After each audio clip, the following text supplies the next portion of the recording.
couple of things you need to know if you're renting in Germany and you're moving in from a country like the UK or Australia. Number one, 2 rooms doesn't mean 2 bedrooms. 2 rooms means the amount of rooms in that place. 2 rooms is usually 1 bedroom. You count the rooms rather than the bedrooms. If you're used to a kitchen in your apartment when you move in, like a normal person, you're going to be a bit surprised here. Sometimes you have to buy your own kitchen. And if you've got a kitchen already included in the apartment, it means it's going to cost a shitload of money for a WG, and they're going to charge you a fortune for a little bit of IKEA furniture. But it's worth it if you're just moving to the country straight away to find something a bit easier. A country that prides itself on privacy, you will end up giving away all of your credit score, pictures of your passport, everything, your whole life documents, just to try and get an apartment. But you will have to give away a credit score called a Schufa. Sunday is a day of silence. The country is in a total shutdown. So that means you can't even vacuum, play your music, or do anything on a Sunday. Unless you've got good neighbours, they can actually call the police on you. And they do that sometimes.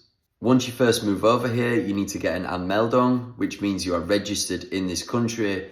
You have to do that at the Bürgeramt, and you have to get a written letter from your landlord to say that you can be registered there, and then you have to get an appointment. That's another story. But this is how you become registered here, and then that's how you apply for a bank account.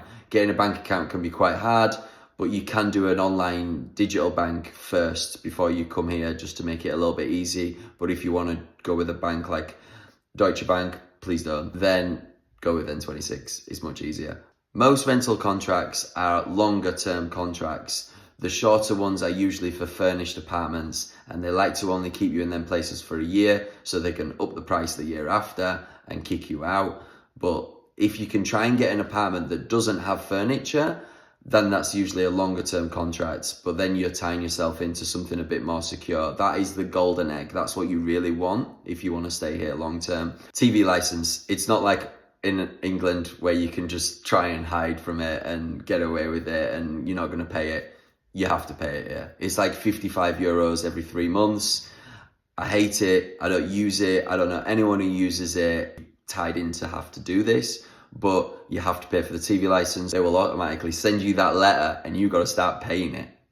And one more thing, don't lose your keys, because replacement keys is a nightmare to get. And sometimes I've heard of horror stories about the landlord wants you to replace everybody's locks in the whole building. So guard those keys.